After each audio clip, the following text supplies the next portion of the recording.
I wanted to give everyone a fair warning. This is your trigger warning. We talk about some pretty intense stuff with some of the things that Ron's been through.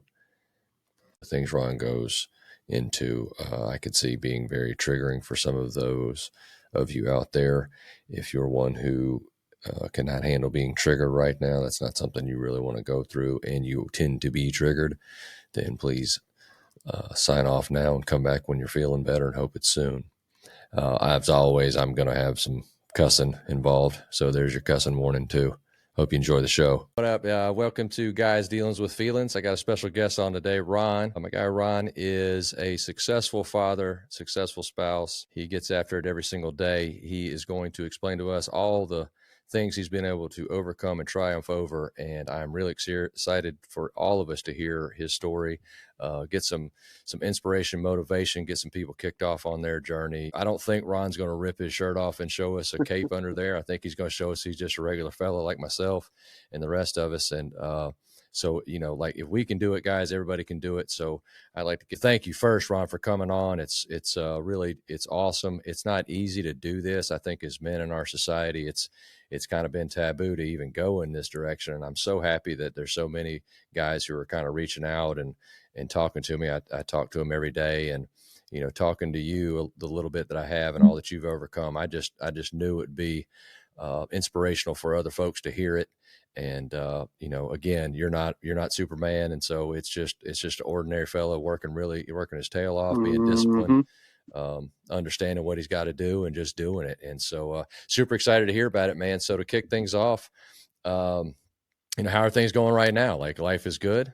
Man, life is life. Just get up every day, do the whole work grind, get home, take care of the kids, do the husband thing. I mean, just keep pushing every day. I mean, not every day's golden, but you just roll with the punches and deal with things as they come. Right on. And I know, and we'll get into it a little further, you're not too removed from losing somebody pretty close in your life, right?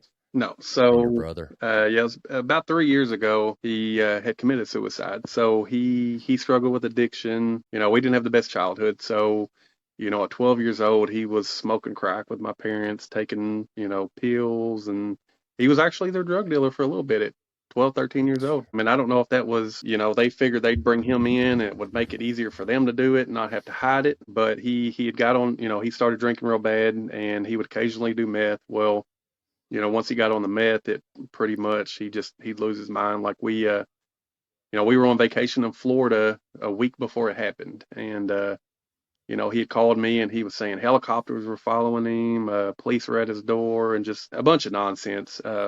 And it wasn't the first time it happened, so I kind of flipped out on him. I was on vacation. It was my 1 week of peace. Try to talk him down, it wasn't working, so it just escalated, and one thing led to another. Well, about a week later, he basically cut off all contact with everybody. And about the week before, he had sent me a picture where he was holding a gun, and he was like, "Hey man, look at my new toy." And I'm like, "Dude, get rid of that. Like, you're gonna do something dumb to yourself or someone else," because I knew how he was. And he was like, "Nah, man, I got some buddies. We go to the shooting range. We're gonna go out there and, just something to pass some time." Well, tried to get him to sell it. He wouldn't do it. And apparently he had an episode that I didn't know about. And his friend had come over there and took it from him and told him, "Once you're good, I'll give it back to you." Well, 3 or 4 days passed by, and he reached out and told the guy, "I'm good, man. I'm just gonna take it. I'm gonna sell it. I need money." So the guy, reluctantly gave it to him, and 2, 3 days later, is when it happened. So we had, his ex or his kid's mom had reached out, and me and her don't get along. Like, she was strung out. She's toxic. She reached out and she was like, "Hey, have you talked to Justin? I can't get a hold of him. Something's wrong." And I'm like, "Why are you reaching out? We're not friends. Just leave me alone." Well, then I sit there for a minute and I was like, "Man, she don't ever message me." So I go to his house about 10:30, 10:45 that night, beat on the door, no answer. Lights are off. I'm thinking he's probably passed out in the bed asleep. So, I go home, I go back to bed. He gets up, I get up the next morning, get ready for work, reached out to my little sister, told her, and we just kind of figured the same thing, he's probably just passed out. Well, he was the type of person, he never missed work. So I called his work at 7:30. He was like, "No, he never showed up." So I called my sister. "Hey, this isn't normal. This is a little different than usual." So I'm at work. She goes over there, beats on the door, no answer. She calls the landlord. Landlord comes over. Fire department, police officers show up. He had took some knives and like you have your door trim around your door. He had took knives and stuck it into the door trim to where you couldn't open the door.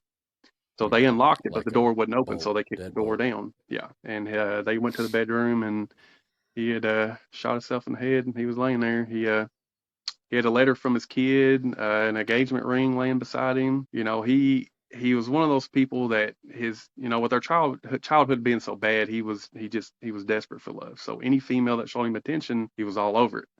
Well, she had kicked him out probably 8 months prior to that. He was living by himself. He'd never lived on his own, and this culmination of depression, addiction, alcohol, everything, and he just, you know, made that choice. It just, Hmm. everybody has that thought occasionally, and Oh, sure. most people don't act on it, and he just wasn't in the right state of mind.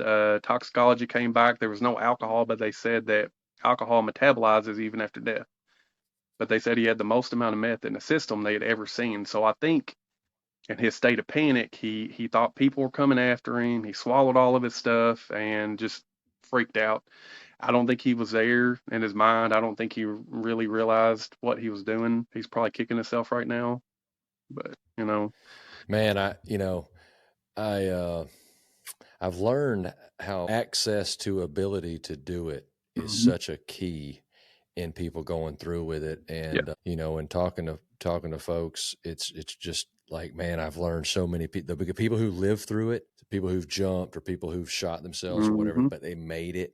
They're like, immediately upon pulling the trigger, immediately upon jumping, immediately I was regretful. Yeah. And then there's been others, where they're so intoxicated, had the weapon not been present, had they Hmm. not been able to get to a bridge, whatever it is. And it's so awful. I'm so sorry you had to go through that. I know that we'll get into y'all's childhood in a minute, but just going through that. So leading up to your brother's death, you were already, because you, like you said, well, you hadn't said it yet, but you had a rough childhood, and Hmm. you made a decision that that wasn't going to be your life. Yes. When did So, you when did that happen? Well, let's just do this.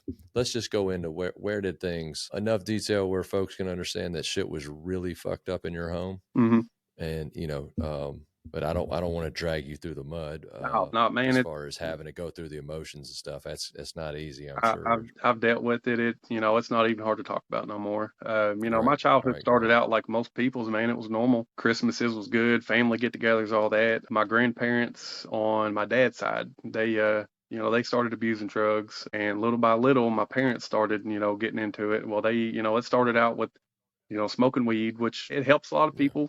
But with them, it sure. progressed to pills, then meth, then crack, and then it was just whatever they could get their hands on. We would get food stamps and stuff. They would sell them. We to have cold water to take showers. Electricity being off.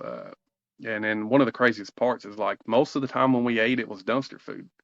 My grandma she would make us go out and jump into dumpsters and dig food out. So God damn. it escalated with that. My dad was a bipolar paranoid schizophrenic. He didn't take medicine and he was an addict on top of it, which, intensified it. So, Yeah. I remember, there was one night we was all upstairs playing and they were fighting. They fought all the time. So we just kind of tuned it out. Well, they hollered for us. We come downstairs and my dad's got my mom in the living room floor with a gun in her mouth and was like, y'all want to you want to watch me blow your mom's brains out? So, we're all freaking God out. damn. They send us upstairs, so we go upstairs, we're up there maybe an hour. They holler again. We come downstairs. So we go to the bedroom door. My dad's sitting there with the pistol in his mouth. My mom begging him not to do it, and he's over there just laughing with this like creepy look on his face. He wasn't there. Uh, Grandparents showed up. We left. It was just like a normal day. They went to bed, got up the next day like nothing ever happened. Right. One day, I'm upstairs laying down. I'm sick from school, and I hear screaming. I run downstairs, and he had took my mom's head and smashed it against the back door. She was laying on the ground in a pool of blood. He's playing like, he didn't know what happened. She tripped, she fell. And some of these details I didn't even find out until as I got older. It's just my sister got him a pocket knife for Father's Day one year, and that same day he got messed up and was sitting there cutting on himself, just smiling at her, with the same pocket knife she got for him. What, just not necessarily the exact location, obviously, but like what jurisdiction in the country were you growing up in? Kentucky. Uh, Kentucky. So you were in the South, I guess. Yeah, I'm in yeah, Tennessee. so like where we're at, it's not. Most people hear Kentucky and they're like, "Oh, it's sticks and hillbillies." Like we're in a city No, part. I get it. It's eastern, northeastern, I guess. It's Up towards Cincinnati, I guess. yes, we're about an Right. hour and a half from Cincinnati. Okay, Yeah. great. Yeah. I know exactly where you are.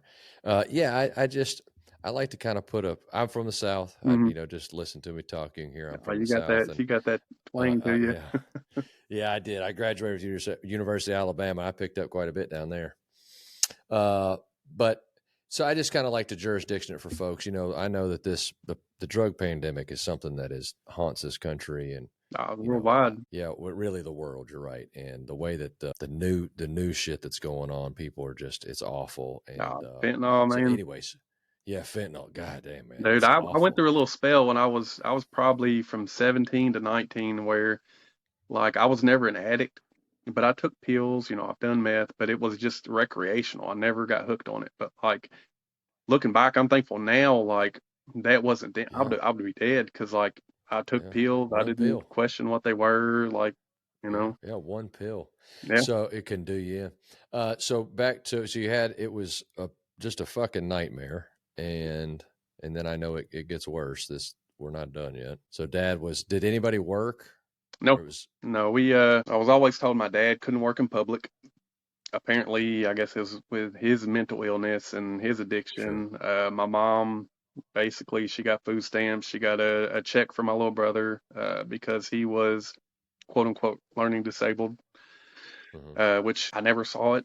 He was a smart guy, like, but basically they just government assistance on everything. Cool. We were evicted probably on average 3 times a year. Damn. Like there was one day we were getting off school bus and our bus would drop us off right in front of the house and we pull up and like everything we own sitting in the front yard. And all the kids are like, "Hey, y'all having a yard sale?" And I'm like, "Yeah, yeah." Get off the bus, come to find out, like we were evicted, and yeah, everything goes into storage. And I think a month later, lost everything in there. So basically, we had nothing. Started from scratch, living with grandparents. I mean, bounced around. They'd always get another house, but I mean, same same song and dance, unfortunately. Yeah. And so that goes on until you get Uh, out of high school, or Man, I and how moved many out when siblings I did was you have? 17. It went on until the day they died. Uh, I was 19 when my dad died, and I think 23 maybe when my mom died. He died from an overdose. She died from an overdose, but it was questionable. So I think it was on purpose. She had, at this point, had married another guy, and hers and my dad's relationship was so toxic that they were so dependent on each other that no matter how nice or how good the person was, they were never going to fill that void. And she fed off the toxicness. Like, she lived for it. She instigated a lot of the stuff, like a lot of the fights and stuff. It was like she needed that attention. And then like a lot of people in this world, they play victim in situations where they create. She would push, poke the bear, poke the bear, poke the bear, bear attacks. All of a sudden, she's the victim. Yeah. So I blame both of them. Sure. So We get in cycles and patterns. I mean, that's what all of life is patterns and cycles, and we'll get in them and just be so knee deep in them we can't see it. You people looking like back in comfort, even hindsight. if it's a bad comfort. Yeah, They don't like that's right. change. Change scares people. So no That's right. matter how toxic a situation is, because a person is Same. comfortable Yeah. with that, they tend to stay there. They don't want to, they don't want to grow from that. Yeah. Yeah. They equate it to safe, even if it isn't safe, Hmm. and it's secure. It's whatever, quote unquote. And yeah, and I think guys are very susceptible to this because society shuns us really getting any help in this area, Oh, you're and weak. so You're if you're a yeah, you're man and you weak. show That's any right. kind of emotion, you're weak. Yeah. You're Yeah. and I'm blessed. I'm happily married. My wife is amazing. I can talk to her about anything, and I'm never been that guy. I wear my heart on my sleeve. I cry. I show my emotions. I Yeah. don't give two fucks what you think. Right. I'm the same guy that'll hug you, but I'll beat you up if I have to, you know. Right. But like that's the stigma is like you can't. The man is supposed to be the strong one. They have to, carry everything on their back, and they have to support everybody. And if you show any kind of weakness, all of a sudden you're less of a man. And like a lot of guys, they're married or dating females, and it's like, you can talk to me, open up. But as soon as they open up and you get into an argument, all of a sudden Throw it in your you're a weak face. bitch. Oh, well, what about the other Yeah. day when and so it's guys are scared to open up because either you get it thrown back in your face or you're labeled as weak. And some of us are blessed. I consider myself very blessed with my wife because I can talk to her about anything.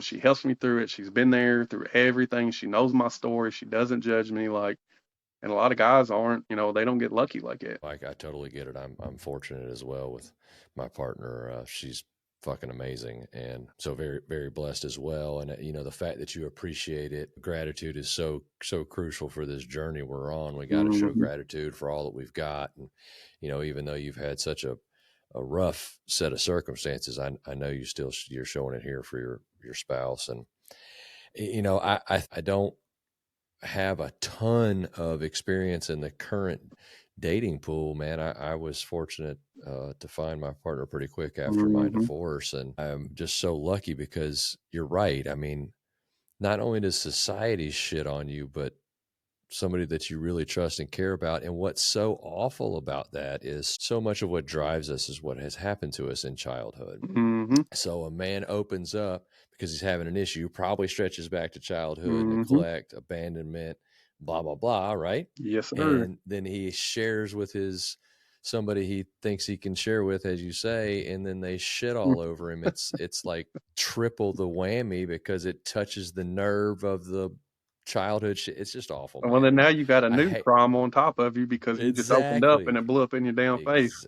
It blew up in your face, and now you don't want to open up at It, all. it makes you And skittish because even I when you get have a it. person that genuinely wants to hear and wants to help, you think in your head like it's going to turn out the same way. So you, like most That's men right. do, we bottle it up and you swallow it and you That's right. move on. And Yeah. And the body keeps the score, as the hmm book says. Man, we bottle it up. It's coming out, and it's not going. I don't think it ever comes out good and when we most bottle people, it you can up. bottle it up for so long, but it comes out, and unfortunately, a lot of them they blow up, and that's when they end up doing something dumb and dead and in Yeah. prison, or it's Yeah. unfortunate. Yeah.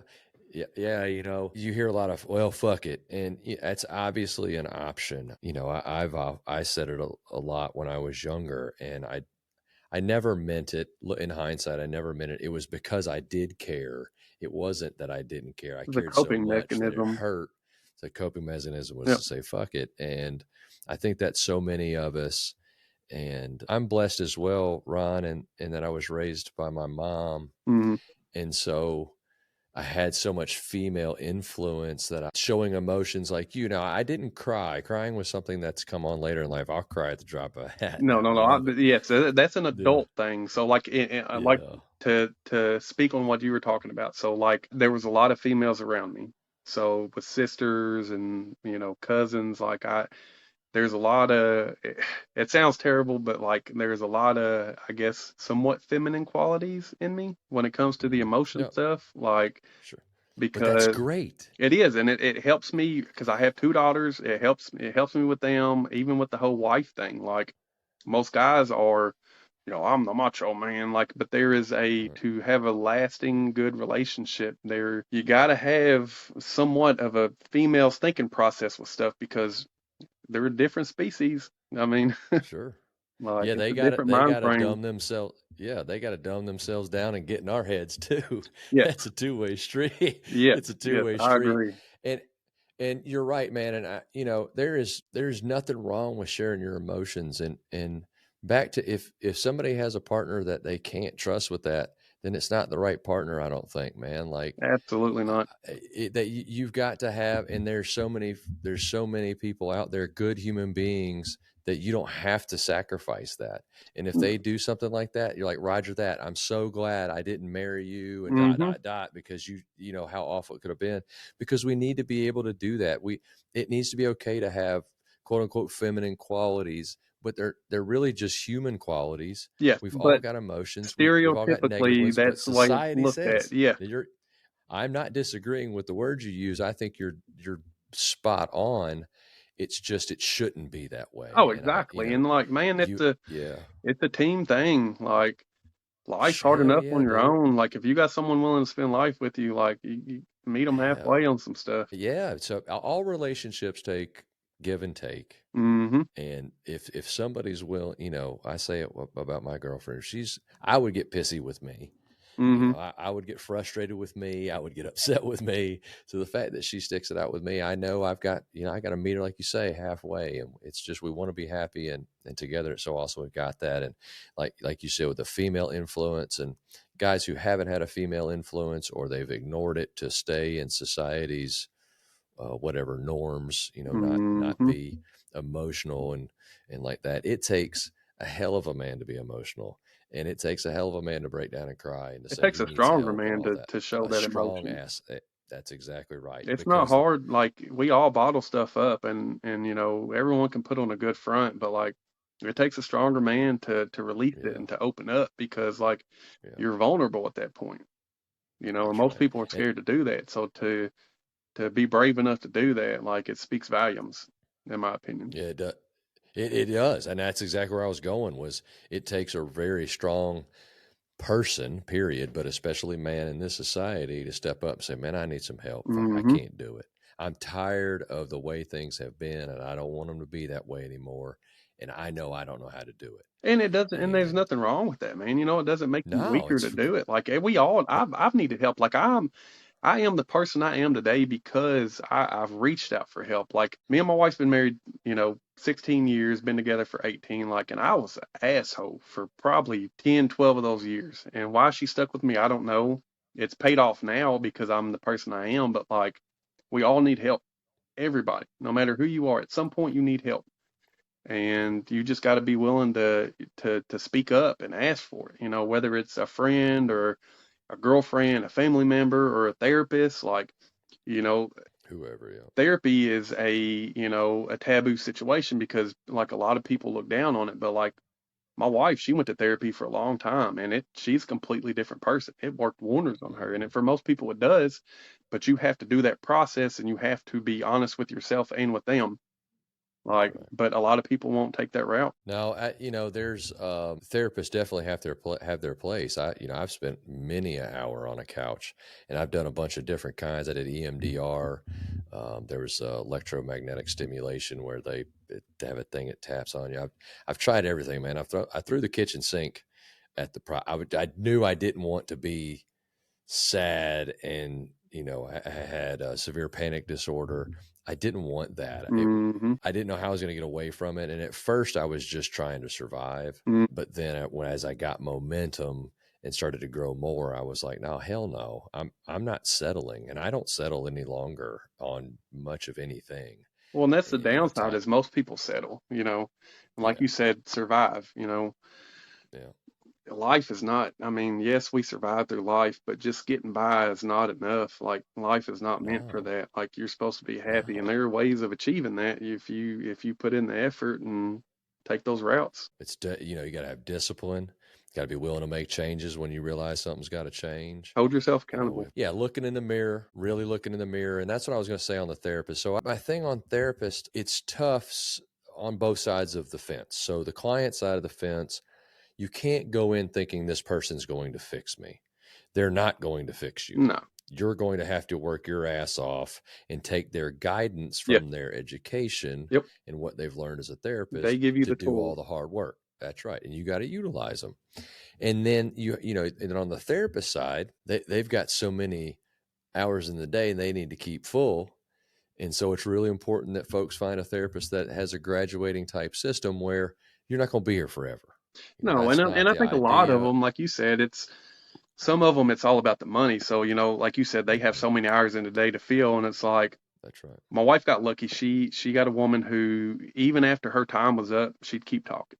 But a lot of them, you're here for 30 minutes, boom, 30 minutes hit, get the hell out. You know, Got to go. um, Yeah. but like you said, it doesn't. Even with the therapist, it's still on you. And I think a lot of people go to a therapist thinking, oh, they'll give me a pill and this will fix it. There is medicines Right. that will help, but it doesn't fix it. It's still, at the end of the day, it takes you pushing yourself, making changes, and doing what needs to be done for yourself to better your life. Nobody's going to save you. Like it's on you. At the end of the day, it's on you. That's right. We all need help. To touch on that, I've had a ton of damn help in my life, and I want to help others. Hmm. I've had so much help. I really want to help others. So what? And you're exactly right. It takes tools, and it takes working those tools. And so I want to get into that portion of. So at 17, you moved out of the house. Um, Clearly, things continued to deteriorate at home, and to the point of both parents passing away. And then at this point, what was the move? Like, what'd you do next? How did you So basically, proceed when I with? moved out, so I'd gotten a job. I dropped out of school at, I think it was 16, stayed there for a year, and I was like, I got to get the fuck out of here. So I started working, and I basically just devoted myself to work. Saved up some money. Me and my cousin got a house together. My little brother and little sister were still at the house with my parents. So even with working, paying my bills, basically, help paying the utilities for my parents to keep, lights and stuff on for them. And, the one of my biggest guilts is leaving, which it had to be done, but like me leaving and getting out of it and leaving them there was probably one of the hardest things I did. But at the end of the day, it had to be done. And they eventually got out, and I'd always check on them and stuff like that, And even before I left, I was probably 16. I'd held a gun to my head. And the only reason I didn't do it was because, like, my little sister and my little brother, and I do have an older brother, but at that point, he was living with his dad. He was doing good, but, they are what kept me going, and I got out and What worked. how this is great, and this is crucial.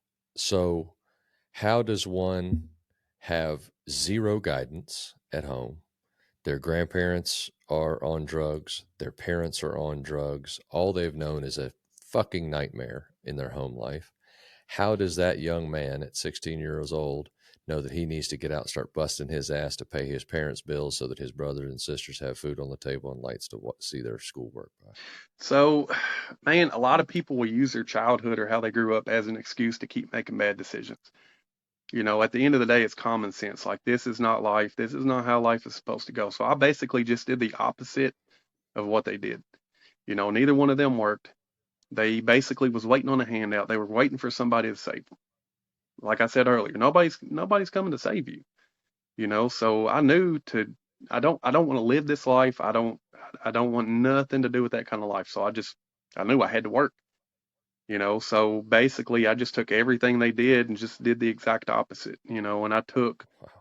I never wanted to feel like that. And I knew if I got it on my own, at that point I could control my destiny. When you're a kid and you're living with your parents, you're just existing and you're living the life that they make for you. So once you get out and you do your own thing, like, you control your own destiny. And if you want a good life, you'll have it, but you have to work for it. You can't, nothing changes if nothing changes. If you're making Exactly. bad decisions, you're going to live a bad life. And like I said earlier again, a lot of people like to play victim in situations they create. Your piss poor decisions are, oh, well, my parents were drug addicts and I grew up. Nobody gives a fuck. Everybody's got a Yeah. sad story. You get up, you bust your ass, and make a good life for yourself, and you have the control over that. And it's, I always say, it's mind over emotion. Like, you can react to situations and people react emotionally, but like, if you stop and you think things out, like, I'm the person that I will look at every decision I make, no matter how big or small, what's the cons and what's the pros. If the cons outweigh the pros, that's not the choice to make. So basically, just every decision I make, I just, I weigh the odds of what good comes from it and what bad comes from it, or how it's going to affect the people around me. And I mean, that's the choice I make. And don't get me wrong, I've made bad choices. It Sure. doesn't always work out, but you learn from it. Sure. And hey, this didn't work. Let's not do that again. Yeah. That's I did that. My last podcast was on, working through guilt and regret. And the way that I've really found a key to doing that is learning that lesson, appreciating the lesson you learned by how much it's helped you Yes. moving forward. And then you look at that event and you're like, that was it sucked. I can't change it, but it was a positive because I learned, and now I don't, for all the negative you experienced, you just went through, like explaining how that taught you to be the dude. Like, I'm not doing that. I'm going to do the opposite of that because I Oh, don't want what exactly. that, And I think we'd spoke on it, through messages and stuff. Like growing up, man, I didn't believe in God. I wouldn't say I was an atheist. I was young. I didn't know what to believe, but it was like, sure. if there's a God, why am I living like this? Right. And, I had my pity, and it's like, why is my life like this? But like as you get older, like I understood addiction. I understood like, I always thought, why are they choosing drugs over me? And it's like addiction's tough, man. There's a lot of people that Yeah. don't come from it, and I've seen it, Yeah.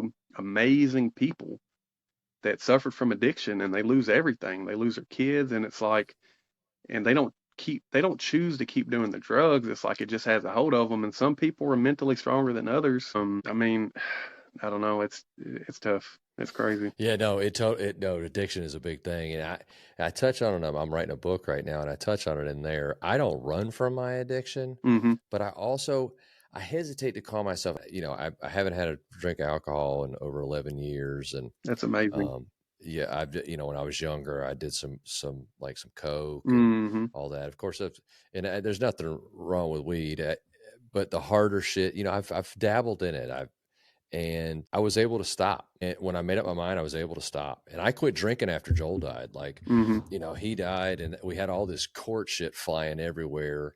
And I think there was 3 different court cases. And with that going on, my attorneys were like, "Bro, you can't be drinking every day. I know that you didn't do anything wrong, but you're going to be in a courtroom, and you can't be Hmm. have drank every day. That's not going to be good." And I had some stuff going on too with some custody stuff. So I was like, fuck. So when I quit, I just quit. Hmm. And I don't want, so I'll take the stigma that comes with addiction and the negative, and people want to judge me and all. I'll take all of that, but I don't want to take away from those who, like you're saying, like they just can't. It's too much, Hmm. and they will literally choose it over everything, Everything, kids and everything. their own lives, Mm. literally their own lives. And so I don't want to take away from that because that is such a huge fucking thing. And I feel so bad for people who just can't get out from under it, and those who do. Anybody that's listening that's gone through that, and you've made it even a day or 3 days or 10 or 5 years, just keep fucking plowing, because it's Mm. better today than it was when you were in that shit. Oh, definitely. And all the people you're affecting that do love you. So there's something you said, and I don't want to get away from it. Yes, removing emotions from our decisions is so crucial. And I try to practice presence, being present in the moment to do that. I know you said you weighed your pros and cons, but I think our emotions can still kind of get in the way of that system. So what do you do if you do anything, if you don't, whatever, but I'd like to touch on, if you do give somebody some tool they could work with, what do you do to keep emotions out of it? Like, I've got this decision ahead of me. It's a hurdle. Hmm. Obviously, it's not the easy ones, but it's a hurdle. You're like, man, I've got 2 ways I can go. How do you make sure you've stripped out the emotion So basically, with best you that, can? Obviously, yeah, I mean, with that, like, do emotions still come into my decisions sometimes? Yes. It's hard to keep it completely out, but like most people, when they're, making a decision or feeding off their emotions, either sadness or anger. A happy decision is normally the right decision, and it goes back to the whole pros and cons. Like, instead of what I'm feeling, like I will think it out thoroughly. Like I was saying with the, what's the good that can come from this and what's the bad that can come from this. And hmm and it took a lot of years to get to that point. Most of my decisions when I was younger were based off emotions. Like, and I'm right now probably one of the most patient people you will ever meet in your life. Wasn't always like that. My fuse was about that long, yeah, because I let emotion take over. And decisions I made could out hear of it in the anger, you patience. can't take back.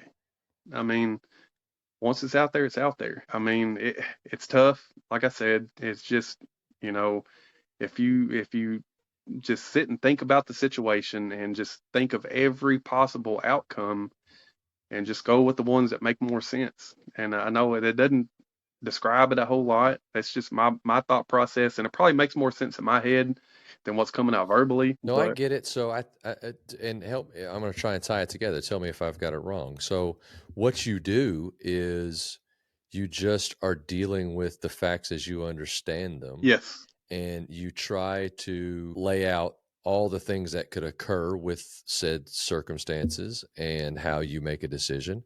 And then you don't remove, obviously you can't, and none of us can remove all your emotions, but you want the emotion at the end yeah, to be happy, yeah, not during the process. You understand the process could be hard, could be yes, tough, could be blah blah blah, but at the end, my children, my spouse, my loved ones, that's where you want it to be. So you focus on what the end results are going to be.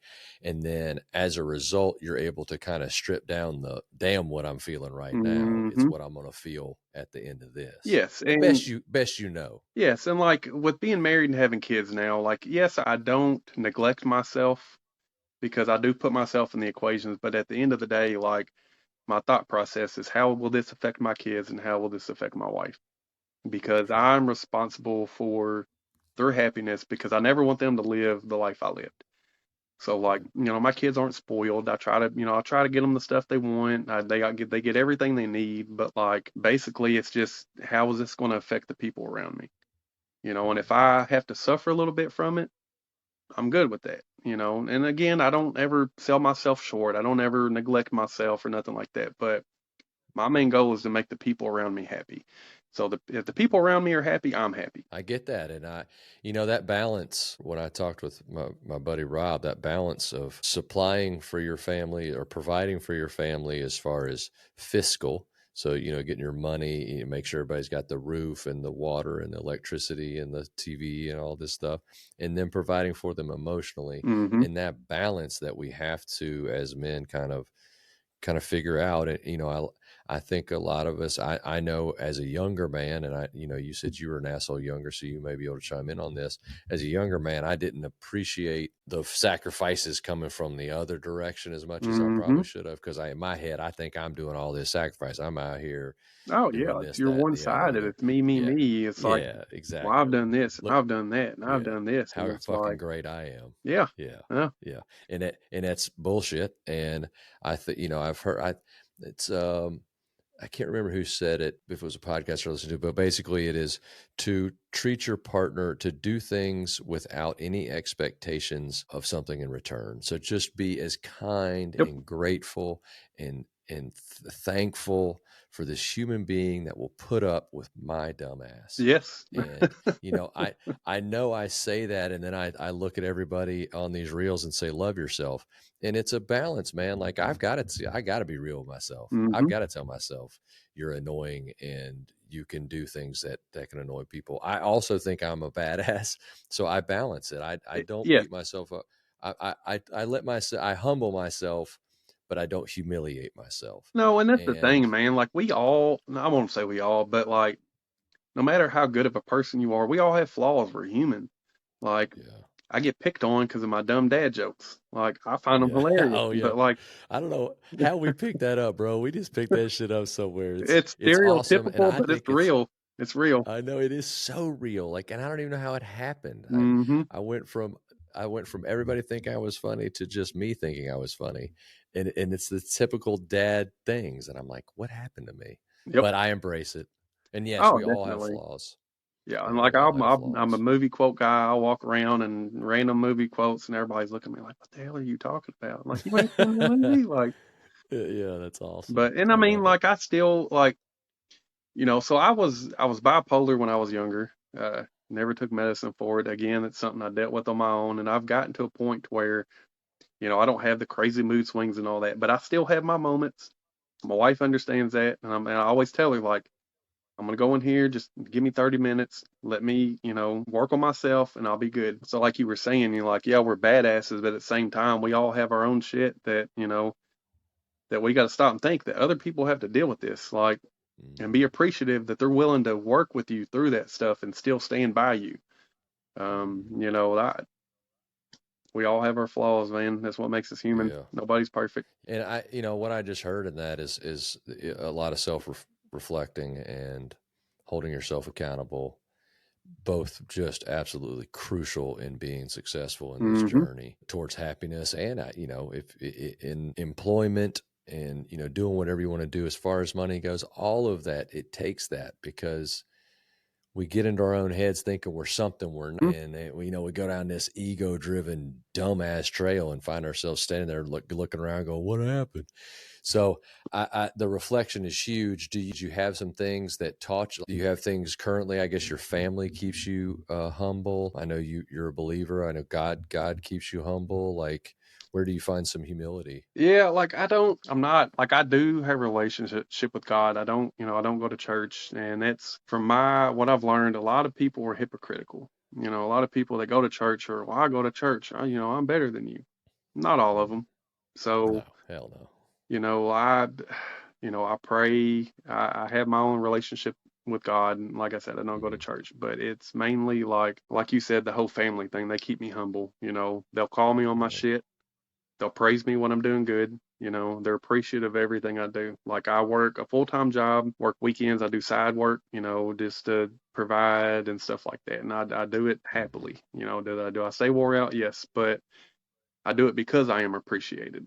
Like I said, when they call me on my shit, if I'm being asked, my wife will be like, she'll pull me to the side, like, what's wrong, what's going on, and that goes to the whole having that person to help you with that stuff. She will Mhm. tell me when I'm being, shitty.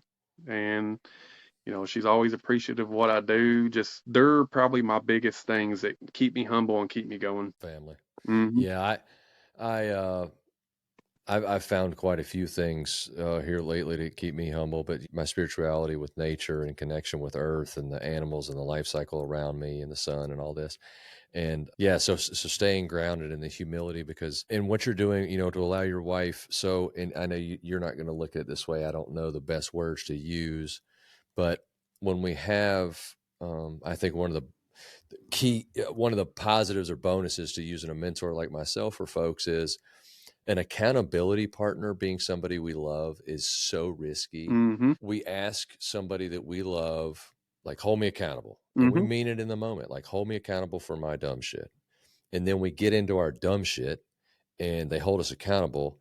And because we're in our dumb shit, we just see somebody that we love coming after us. But see, And but even though there, we ask them to do it, it you have to be able to take constructive criticism. You don't yes, look at, it's not an attack. They're not making fun of right, you. It's not being mean. right, You have to look at it as like they want you, me, myself, I want to be the best version of myself I can be. I know she wants me to be the best version of myself I can be. So whenever she's pointing stuff out, instead of thinking like, oh, well, you do this and you do that, or right. what about you? It's like she's telling me this because it's for my own good and she gives a shit. It's not an attack. Hmm. And most people look at it that way. Like, they feel like they're being attacked. So then it just escalates and they want to start, well, Right. what about you? What about you? But when a person genuinely cares, and like just like having a friend, when you have a best friend, you don't want a yes man. You want a friend that is going to tell you, hey, dude, you're being a fucking idiot right now. Like, no, don't Right. do that. Your Right. meanest friends are your best friends, and I only say mean because they call you when you're shit, and a lot of people look at it as they're being mean, but it's not. They want the Hmm. best for you. So That's it's right. just a perception of how you take it. And a lot of people, like I was the same way. I felt like I was being attacked. And as I got older, I Hmm. understood like, they want the best for me. So, if I want the best for me, then let's listen to it and let's work on it. Right. Yeah, like I say, that's one of the things I pitch. Like, working with a mentor, you don't have to worry about, you can feel attacked. I'm gonna attack you. Like, I'm Hmm. gonna come after you and call you. I am calling you on your shit, and I am gonna be like, what are you doing? And it's really cool that you're able to do that with your spouse. And you're exactly right. Everything you just said was 100% right. And it's just so hard. Like, I practice the same thing you're saying, Hmm. and it's still hard every time I It's hear tough, man. my partner hold me I accountable. still have my And moments where I'm like, you asshole. And it's yeah, like, I may even sit and stew for a little bit, like, hmm, but like as long as you don't react and you just yeah, let your emotions, again, mind over emotions, like let your hmm, emotions wear off. If you're mad, and let the madness wear off, and then actually think about what was said and be like, hey, she's right. yeah. be able to just be able to reflect and be like, hold on, am I doing that? You know what Hmm. I'm saying? Am I not taking the trash out? Am I not being the best version of myself? Did I not say I was going to work on the weekends and I'm Looking in not the doing mirror is it? one of the hardest things you can do. God, it is so hard, man, but it's the key. Oh, definitely. It is an absolute Definitely. key Yep. to figuring this thing out. And yeah. All right. So that's awesome. So you're working your tail off these days. Yeah, I know you got some kids. You're running around. That's pretty much life right now. It's just kids, wife, Kids, work. wife, work. Do you work out? I do You not. able to get workout? My boss keeps trying to get me to, but man, honestly, and I Yeah. know it probably sounds like an excuse, but like outside of work and then the side job, like I used to devote myself to work so much, and it did eventually start causing issues in my marriage. We'd Hmm. split up for like 5 days one time, and I was so focused on work and money, and it's like that's all I thought about. And in my head, I thought I was doing the right thing, like I'm doing this for them, but like you have to make that family time. So like basically, if I'm not working or doing something to that extent, it's family time, doing something with my kids, spending time with my wife. There has to be that balance because, you know, at the end of the day, money, no amount of money will buy you time back. Your kids grow up, and once a woman's fed up and once they're done, they're done. There's no fixing it. So it Yeah. took some time, but I always make time for the family. So I'm thinking in my head like I eat healthy, I drink water. Occasionally, like I'm drinking a Pepsi now. First Pepsi of the day. I may drink one Coke a day at most. But I figure I can either work and make money and provide and then go work out. And that's an hour or so of my time that could have been devoted to, watching a movie with them. Or we Hmm. played Bean Boozled last night. And if I can suggest, don't ever play that game.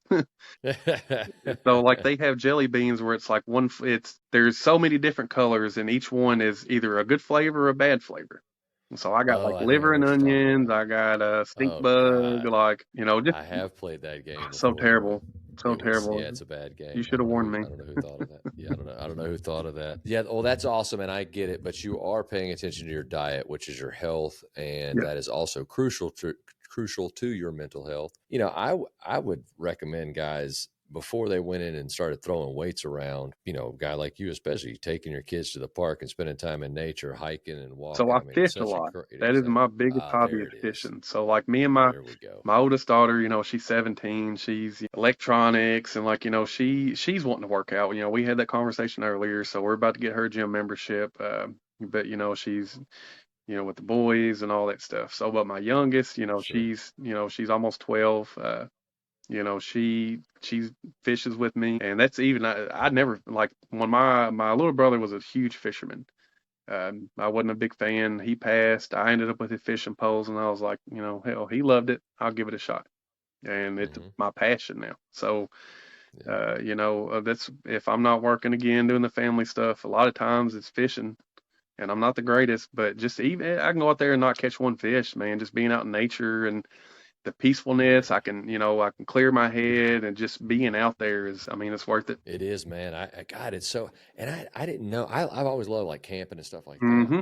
but I didn't realize how crucial it was to my mental health Definitely, and man. You get away from fish. everything. Like Yeah, life is so being fast present. paced and, getting out in nature and birds chirping, squirrels walking around, Yep. you got a stream going down beside you. Just the sounds, man, it's relaxing. It will It's rejuvenate you. yeah. I feel, and that's why I say the spirituality piece for me. That's where it really kicks in. It's all those things you just named and what they do for Hmm. us mentally. Like there's got to be some connection there because hearing those sounds you're talking about and visualizing the beauty Hmm. that it is and really how fucking remarkable it all is. And like I've told you, I'm agnostic. I don't really, I don't go if it doesn't matter to me. I'm going to be me. I'm going to be the best version of me. And Yep. if there's a creator out there, I'm doing my fucking best. You know what I'm Man, saying? and I that's haven't one thing always I've done told my my best. wife. Like, no matter religion and politics are a big issue for a lot of people, and a Yeah. lot of people are I set in don't their like ways either with their one. religion. But like I always say, man, I don't care if you're a devil worshiper. I don't care what your religion is. If you're a good person and that helps you be a good person and be good to the people around you, I don't care. I don't care if you That's worship right. a cow. I don't care if I don't care. As long as you're a good person, you get no judgment from me. Yeah, and I that's so. I know it, man. And the way we treat others is how we kind of portray how we want to be treated. And, kind of to that biblical thing, do unto others as you have do unto you. It's not just that you want them to do, but that's how they're going to do. If you Oh walk yeah, around and being a man, prick to everybody, people are going to be a prick to you. It's just dude, how it works. everybody is fighting a battle that we know nothing about. All it Yep. takes, if you're walking down the street, man, all it takes is one kind word to change a person's day. They could be on the edge, ready to do something to themselves, and because hey man, what's going on, or hey man, I like that shirt, or I like your Yeah. shoes, just any kind of positive, and be like, oh, Yes. someone does care, someone noticed me. Yep. Um, you know, Let them know that they were important yes, and like that's just one by saying thing. hello. My little brother kept preaching, and like the day before he did it, he had posted a thing from Robin Williams, and it was like, be kind to everybody. You never know what battle a person is fighting, and you don't, you never know what a person's going through. So, being an asshole to them could be the one thing that pushes them over edge, or being nice could be the one thing that saves them from, going home and hanging themselves, and Yep.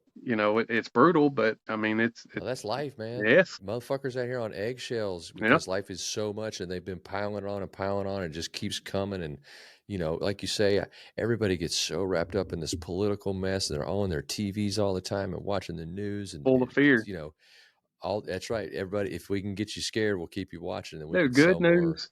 Well, there's a commercials. saying, it's good news is no news, bad news is the story. So like we all Yeah. watching, we all enjoy watching a video where, the fireman saves a cat from a tree, or like someone saves somebody's life, and it makes us happy. It gets our endorphins going.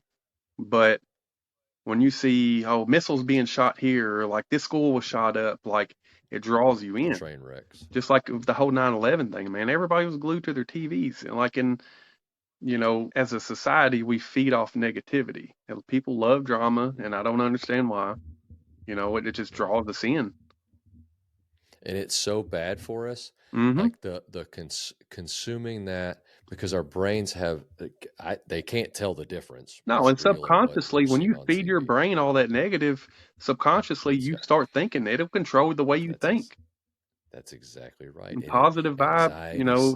positive Yep. thoughts breed positivity, and That's right. same And with watching negativity. positive thing. Yep. Watching positive things, and Hmm. not having somebody scare the shit out of you every, when you wake up in the morning not watching the news, getting the shit scared out of you, Yeah. and you come home from a rough day at work and you get the shit scared out of you again. Like, all your brain knows how to do is just be scared, and so it's Hmm. going to start building up. And yeah, I'm not.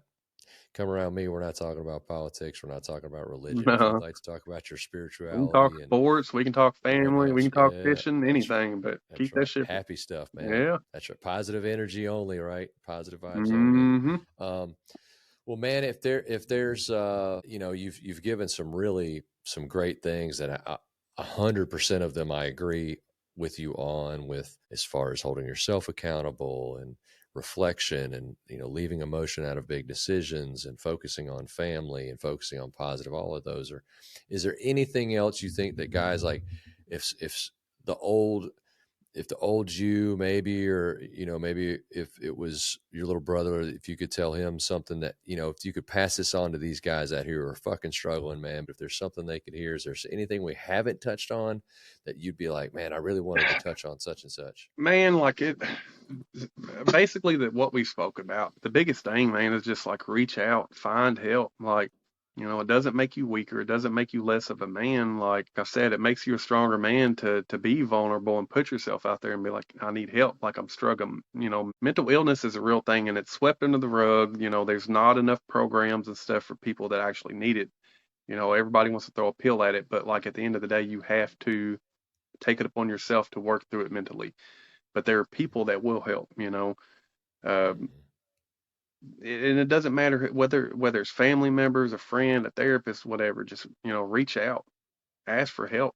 And don't give a Yeah. shit what people think. It's your life. You get one of them. You don't get a do over.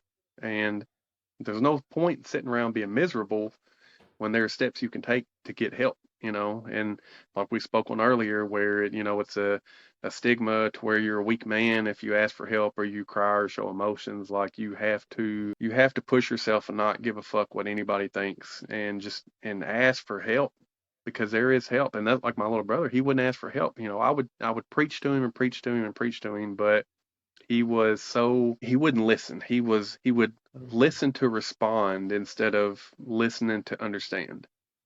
Sure. And the stuff, because me being older, like I'd been through a lot of stuff he hadn't, so I would try to give him the tools that I use. But he was a person that always had a problem for every solution. So That's a great way to fucking put yeah, that, bro. man, just you absorb. Like if you have someone willing to help, listen to them.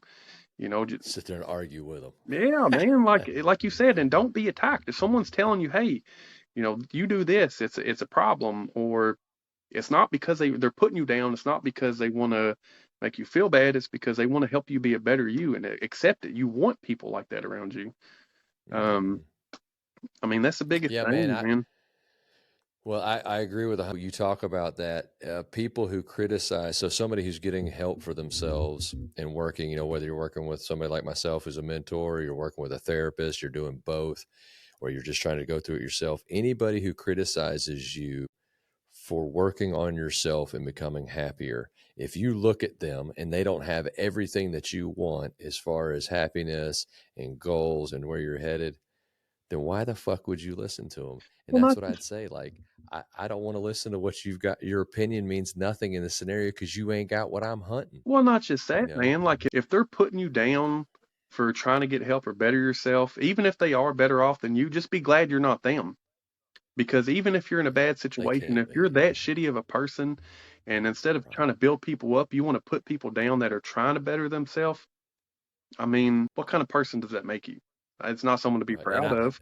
I contend that somebody that does that is not happy. And therefore, No, if they're you're on a miserable on the mission to be inside. happy, and yeah, those people are doing Misery that, loves they're not company. happy.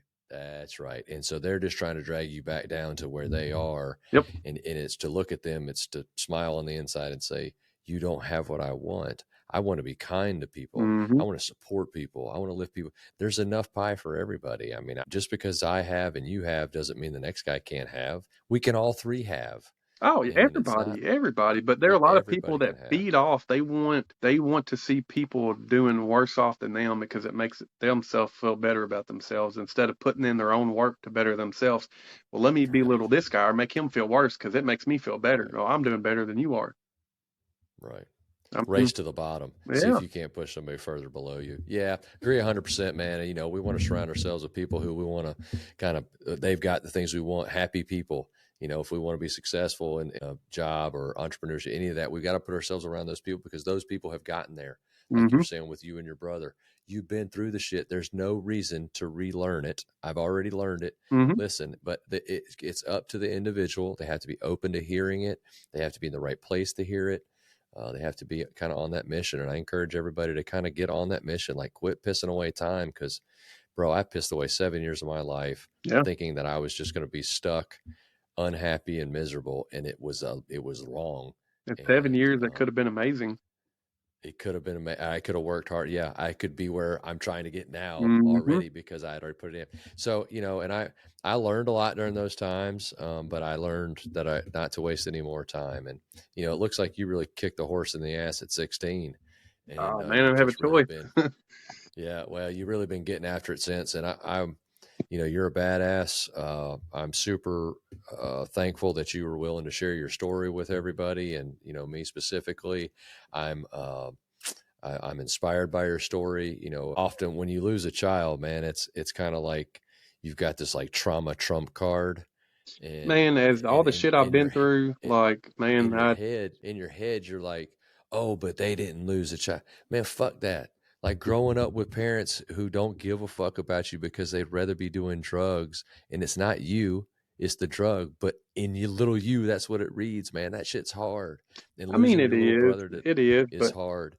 All of it's hard, bro. It's all hard. And to be able to learn, because a man like you, so let's say that I take oh, he does, he's been through some tough shit, but it ain't as tough as it. People hmm get to compare and try. Then I'm not going to learn from you. no, and struggle's I struggle. I mean, it's exactly right. Pain it's is something that pain. isn't Struggle is big to struggle. you.